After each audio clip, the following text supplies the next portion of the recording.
Welcome back to the Abundance Rising Bible channel. In case you wondered, we're still eating all that hay. Calm down over there, you rascals. Almost like some of these videos are recorded on the same day. Probably not, though. Who would do that? All right, you're going to be seeing this one on February 8th. We're going to kind of take a follow-up from yesterday, verse there, that we talked about yesterday, kind of having favorites. So, we're going to go to the text first. We're going to kind of go backwards because I have a reason for that.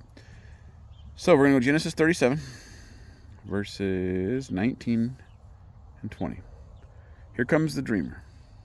They said to each other, "Come now, let's kill him and throw him into one of these cisterns and say a ferocious wild animal devoured him.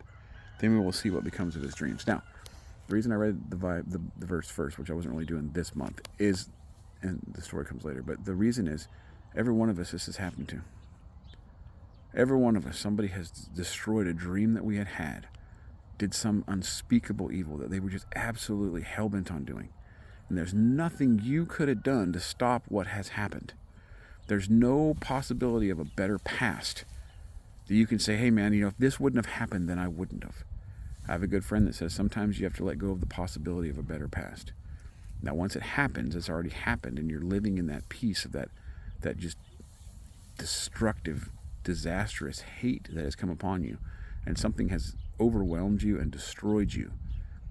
We have to look at our position in it, look at what we could have done about it, if anything, usually nothing, and see it from a young man's eyes to an old man's eyes, or as you've grown, right? So for instance, when I was in Afghanistan, I witnessed some unspeakable evil, and I turned 22 in Afghanistan. My 40-something-year-old mind still can't make sense of what I saw when I was 22.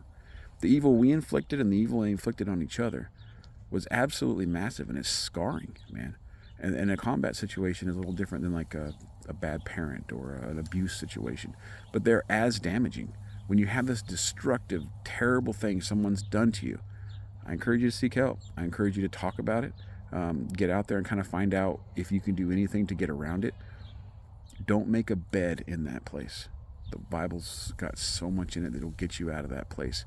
But when somebody does some unspeakable evil against you, reach out. Ask for help. Text me, comment me. If I'm still around, I'll help you. I'll tell you what I went through to kind of get me out of that evil nonsense. Anyway, thanks for stopping by. Think about it.